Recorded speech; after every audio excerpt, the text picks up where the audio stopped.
खैर, ये तो मैं बोलूँगी कि अपनी खुशी को मैं ज़ाहिर नहीं कर सकती। मैं बोलूँगी, आज भी सुबह मैं बोल रही थी कि मेरी आँखों में सब लोग पढ़ें, मेरे दिल को पढ़ें, क्योंकि मैं भी उत्तराखंड से हूँ।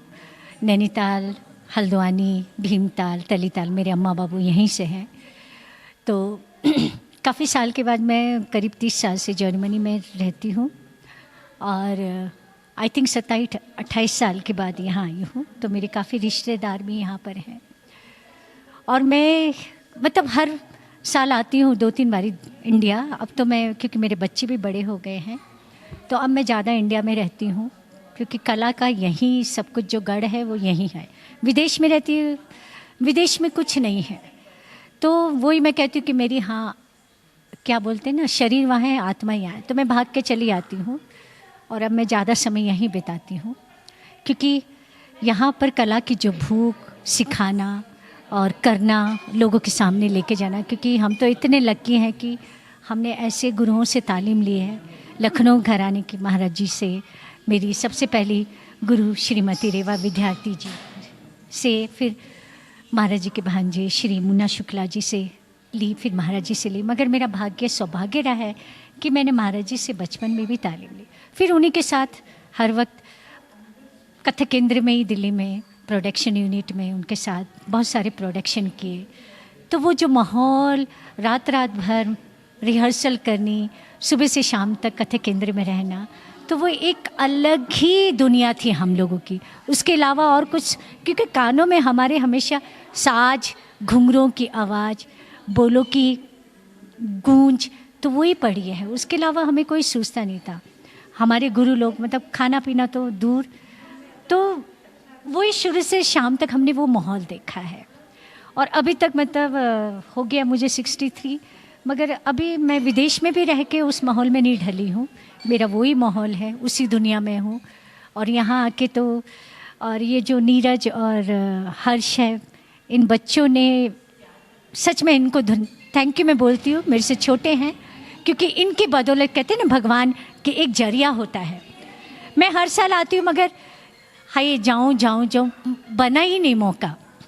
इनकी बदौलत देखिए 27-28 साल के बाद मैं आई और बहुत खुशी हो रही है, बहुत मज़ा आ रहा है। ठंड बहुत है, बट छोटे छोटे बच्चे, उनकी तालीम इन बच्चों ने बहुत अच्छी दी है।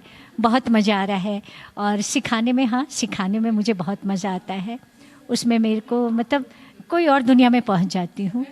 एंड वही मैं कहूँगी कि वी आर वेरी लक्की कि हमने ऐसे घराने में तालीम ली है, लखनऊ घराने की, जिस घराने की हर चीज़ इतनी खूबसूरत है। अदा, नज़ाकत, बारीकियाँ, पैरों की गूंज, कहाँ उतार चढ़ाव, आँखों का हाव भाव, मतलब चेहरे की पूरी सुंदरता, अंग का ऊपर से लेके नीचे तक, तो लखनऊ घराने की जो मतलब खूबसूरती है। And I am very happy यहाँ पर आके, तो बहुत ही मज़ा आ रहा है। मैं क्या बोलूँ, आप मैम आपसे जानना चाहेंगे कि जब अल्मोड़े से संदेशा आपके पास पहुँचा, हाँ, तो वो क्षण कैसा था आपके लिए और आपको क्या महसूस हुआ, क्योंकि आपकी अपनी भूमि आपको बुला रही है? बिल्कुल। अरे वो क्षण तो पहले तो मैंने सोचा मैं जाऊँ कि नहीं जाऊँ, क्योंकि बहुत कुछ चीज़ें सोचनी पड़ती है, बट मैंने एक सेकंड नहीं लगाया। मैंने दूसरी चीज़ें बिल्कुल दूसरी साइड कर दी। वो मैं कहना नहीं चाहूँगी क्या चीज़ें हैं, क्योंकि वो मैं बिल्कुल, वो मेरे दिल से बाहर है। तो मेरे एक क्षण नहीं लगाया, मैंने बोला नहीं, मैं उत्तराखंड से हूँ और ये मेरा कर्तव्य है कि मुझे अपनी भूमि को सपोर्ट करना है, अपने उत्तराखंड को सपोर्ट करना है।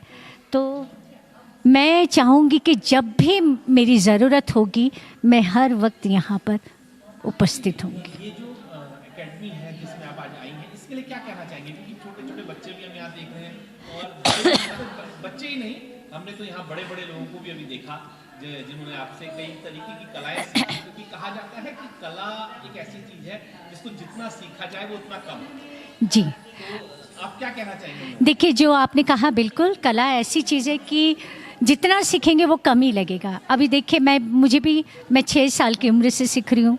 I am now 63। मैं जैसे अपने बच्चों को भी सिखाती हूँ, तो कुछ आता है ना तो मैं बोलती हूँ वाह क्या बात, और ये सीखने को मिला। तो मैं बच्चों को थैंक यू बोलती हूँ, बेटा थैंक यू, आप लोग मुझसे सीख रहे हैं, क्योंकि मुझे और सीखने को मिला। या स्टेज में कुछ करती, कुछ आता है, मैं ऊपर कहती हूँ वाह मुझे सीखने को मिला। तो सीखना, हमेशा महाराज जी यही कहते थे कि ये एक बहुत बड़ा समुंदर है, बहता जा रहा है, बहता जा रहा है, उसका पानी कभी कम नहीं होता है। तो तालीम की ये है कि कभी भी तालीम, हम नहीं कह सकते कि हम संपूर्ण हो सके, सीखना कभी बंद नहीं होता, वो मतलब बढ़ता ही जाता है, बढ़ता ही जाता है। आपने जो कला की शुरुआत करी थी वो कब से करी थी और आपको उस समय कैसा लगा? शुरुआत तो मैं 6 साल की थी, छोटी थी, तब से शुरू किया था। मगर हाँ, जैसे होता है ना बच्चे नाचते हैं, जैसे अभी छोटे छोटे बच्चे स्कूल में activities, and I study in government school, तो जैसे कंपटीशन या पोइम कंपटीशन, फोक डांसेस, तो शुरू से मैं बहुत एक्टिव थी। तो बॉलीवुड के गाने में नाचना, रामलीला में नाचना, और जब मैं कथक केंद्र गई तो इन्हीं गानों में मैंने इंटरव्यू दिया था। तो मेरे सारे गुरु जो सामने बैठे थे, उन्हें वाह बेटा क्या बात है। तो शुरू से ही नाच का शौक था। अच्छा, एक चीज जानना चाहेंगे, कहीं कई जगह पर हमने ये पढ़ा है, जिन्हें थाट लिखा है, धिना दिन दिन दिना, ये क्या चीजें हैं और इनका क्या बोल होते हैं और इसकी मीनिंग क्या है? देखिए, हर ताल का, देखिए तबले का बजाने का ढंग अलग होता है, नाच का अलग होता है, वो अलग तरीके से बजा। जैसे 3 ताल है, उसमें 16 मात्रे हैं, ता थे तत आ थे 1 2 3 4 5 6 7 8 9 10 11 12 13 14 15। अब तबले वाला धा धिन धिन धा धा धिन धिन धा ना तिन तिन ता ता धिन। अब हम करेंगे ता थे तत आ थे तत ता थे तत आ थे। तो तबले में बजाने का तरीका अलग होता है, मगर पैरों की थाप हम कुछ देख रहे थे कि थोड़ी थोड़ी देर में सुर बड़ा अच्छा ले, हाँ, क्या उसका क्या मीनिंग है और किस तरीके से उसको आप लोग जो है आप किसी भी गाने के साथ या किसी बोल के साथ चलाते हैं? थोड़ा हाँ, देखिए कुछ जैसे बंदिशें अलग अलग होती है। हम तिहाई बोलते हैं, बोलो की तिहाई, जैसे शब्दों में थेता थेता दिग दिग थेता दिग दिग थेता दिग दिग थे, जैसे गिनती की तिहाई। अगर हम इसको 1 2 3 1 2 3 1 2 3 4 5 1 2 3 4 5 1 2 3 4 5 6 7, जैसे बच्चों को मैं तिहाई करें 1 2 3 1 2 3 1 2 3 4 5 6 7, तो ये गिनती की तिहाई, बोलो की तिहाई, तो अलग अलग बंदिशें होती हैं। अच्छा, हम इसके साथ साथ देख रहे थे गुरु की आराधना भी आपने करी, आ, बड़ी सुंदर आराधना। वो क्या, कहाँ से उस चीज को अरे, क्या होगा, क्या करा के आओगे? गुरु बिना तो ज्ञान नहीं आता है, उनके बिना तो ज्ञान बताइए मिलेगा? तो वो हमारे लिए क्या है, उनकी जगह हमारे मतलब जीवन में क्या है। तो कहते हैं ना कि गुरु के बिना ज्ञान नहीं मिलता। ईश की वंदना शुरू करें, उसके बाद ही आगे जो कहेंगे। देख, तो गुरु तो हमारे लिए ब्रह्मा है, विष्णु है, महेश्वर है। अल्मोड़े के बच्चों के लिए आप क्या सीख देना चाहेंगे? क्योंकि मैं देख रहा हूँ कि छोटे छोटे बच्चे भी अब जो है वो इस तरफ को जा रहे हैं और थोड़ा रुचि, मैं देखा था चेहरों में उनके खुशी थी आपसे मिलने की खुशी। एकदम उसके लिए उनको क्या संदेश देना चाहिए? मैं बस उनको खूब आशीर्वाद देना चाहूँगी, क्योंकि मैं जो जो उनको सिखा रही थी, मैं देख रही थी कि क्या एक्साइटमेंट और इतना प्यारा, मतलब मुझे शुरू से लगा ही नहीं कि उनके चेहरे या वो उदास हो रहे हैं या थक गए हैं। देखिए कुछ बच्चे जो 3 से 4 में भी आए थे, वो भी 4 से 5 में भी वो कर रहे हैं, मगर उनके चेहरे में कहीं से कहीं वो दिख नहीं रहा था। दे वाज मतलब एक्टिव, और जो मैं कह रही हूँ वो लोग पिकअप कर रहे हैं। तो मतलब आई एम सो शॉक्ड। और ये जाता है गुरु की तालीम पे। तो इन दोनों बच्चों ने, नीरज ने और हर्ष ने जो बच्चों को सिखाया है, सच में बहुत अच्छी तरह से। और मैं बस बहुत प्यार और आशीर्वाद देना चाहूँगी। मैं चाहूँगी कि मैं हर साल यहाँ अपने उत्तराखंड, अपनी भूमि में आऊँ और तालीम दूँ। इस एकेडमी के लिए 2 शब्द कुछ कहना चाहेंगे आप? इस एकेडमी के लिए मैं कहूँगी, भगवान, मेरे प्रभु, मेरे गुरु, मेरे माँ बाप, मेरे कृष्ण कन्हैया, इन बच्चों को बहुत बहुत आशीर्वाद मिले और ये एकेडमी बस खूब खिलती जाए और दूर दूर तक फैले, आसमान को छुए। मगर हाँ, प्योरिटी होनी चाहिए, बिल्कुल सच्चाई होनी चाहिए। सच्ची मैं इन दोनों बच्चों को भी बोलूँगी कि बेटा पूरे दिल दिमाग से पहले खुद को अंदर झांको, सीखो और बच्चों को सही रास्ते पे लेके जाओ। तो मेरा बहुत बहुत, और वो मैंने देखा है, ये बच्चे सच में दोनों बहुत ईमानदार हैं।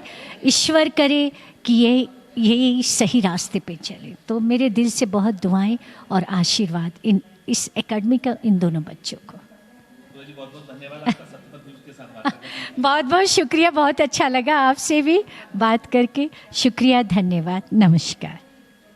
क्या करने आ रही हैं और क्या फ़ायदा आपको हो रहा है, कुछ हो रहा है या नहीं? मैं डॉक्टर हूँ पेशे से, और नटराज डांस क्लासेस में बहुत समय से मेरा मन था कि मैं कोई डांस क्लास ज्वाइन करूँ, कोई क्लासिकल डांस क्लास ज्वाइन करूँ। और कथक मेरा पहला रुझान कथक की तरफ ही था। तो यहाँ मैं कथक करने आती हूँ, और अभी मुझे करीब 4 से 5 महीने हो गए हैं कथक सीखते हुए। मैं आपसे जानना चाहेंगी कि किस तरीके के डांस यहाँ सिखाए जाते हैं और उससे क्या आपको फ़ायदा क्या होता है? यहाँ पे 2 बैचेस चलते हैं हमारे, 3 to 4 और 4 to 5 जाड़ों में। और उसमें जो है हम क्लासिकल कथक बिल्कुल बेस लेवल से स्टार्ट करते हैं, जिसमें कि कैसे आपको हाथ चलाना है, कैसे आपको पैर चलाना है, कैसे आपको अपने नज़रें चलानी है, आंखें चलानी है। और बहुत इन्जॉय करते हैं, बहुत अच्छी तरह से सर, ये नीरज सर और हर्ष सर बहुत अच्छी तरह सिखाते हैं हम लोगों को। आपने बताया आप डॉक्टर हैं। जी। डॉक्टर तो दवाइयाँ देने में बिजी रहता है, तो उसमें समय कैसे निकालते हैं? हाँ, मेरे हॉस्पिटल की टाइमिंग्स में, मैं हवालबाग में पोस्टेड हूँ पशुपालन विभाग में। तो टाइम निकालना तो बहुत टफ होता है, लेकिन जब आप कोई पैशन परस्यू करते हैं, कोई चीज़ आपको इतनी हद तक अच्छी लगती है, तो आप उसके लिए टाइम कैसे भी करके डिवोट कर लेते हो। मैं कैसे भी करके 4 से 5 का समय इसके लिए ज़रूर निकालती हूँ हर दिन। नए बच्चों के लिए क्या कहना चाहिए? नए बच्चों के लिए मैं ये कहना चाहूँगी कि आपको तो बहुत बड़ा मौका मिला है। हम तो काफ़ी ज़्यादा एज में हो गए, तो हमें काफ़ी देर से इस बात का पता चला कि अल्मोड़ा में इतनी अच्छी हमारा डांस क्लासेस चल रही हैं। तो आप जो है छोटे बच्चे 5-6 साल की उम्र से अगर उस चीज़ को सीखें, तो आप तो बहुत ही अच्छा कर सकते हैं। और इस फील्ड को अपना जो है आप पूरा डिवोशन से अगर आप करेंगे, तो आप उसको अपना एक प्रोफेशन बना सकते हैं। मेरा डॉक्टर दीपाली लालवानी, वरिष्ठ पशु चिकित्सा अधिकारी,